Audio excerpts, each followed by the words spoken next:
अब एसी का जो टेम्परेचर स्टैंडर्डाइजेशन है 20 डिग्री से 28 डिग्री रहेगा। अब तक जब भी गर्मी बर्दाश्त से बाहर होती थी तो एसी का रिमोट उठाकर तापमान सीधे 18-20 डिग्री पर सेट कर देना आम बात थी, लेकिन अब ऐसा करना शायद मुमकिन ना हो।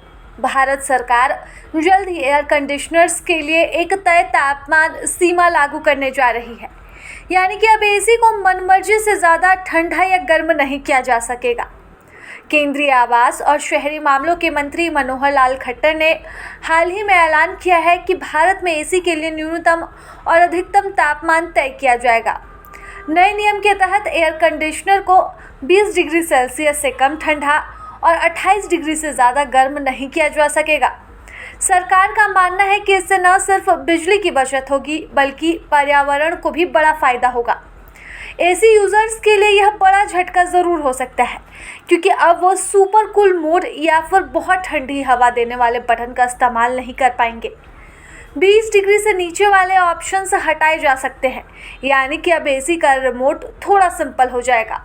इसके साथ ही अब बिजली के बिल में भी खूब बचत होगी। जहां तक एयर कंडीशंस की स्टैंडर्डाइजेशन, टेम्परेचर स्टैंडर्डाइजेशन, ये भी एक नया प्रयोग, नया एक प्रावधान ये किया जा रहा है। इसको बहुत जल्दी लागू करने जा रहे हैं।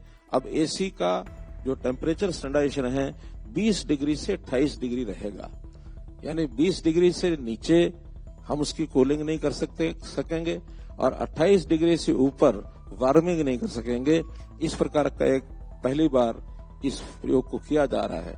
बहुत से देश ऐसे हैं, अभी बहुत से जो लोग बताते हैं कि जापान में ये 26-27 डिग्री के आसपास स्टैंडर्डाइज किया हुआ है, और इटली बता रहे थे 23 डिग्री इटली में किया हुआ है। जिन देशों को हम बहुत ज्यादा अपने से आगे मानते हैं, फॉरवर्ड मानते हैं और पता नहीं वहां लोग बहुत कुछ आगे करते हैं, वहां इस प्रकार के स्टैंडर्ड हैं और हमने अभी डरते डरते उसको 20 डिग्री किया है। इसका एक अनुभव आने के बाद इसको आगे भी विचार किया जाएगा और मुझे लगता नहीं है कि 20 डिग्री से नीचे कोई करके सोता होगा। सर्वे में तो ये है कि अभी 20 लोग कहते हैं इसको 24 अभी कर दें, लेकिन कुछ लोगों की चिल्लाटना शुरू हो जाए, इसलिए 20 से 28 उसको नॉर्म्स को हमने तय किया है। प्रभातखबर.com, विश्वास वही, रफ्तार नहीं।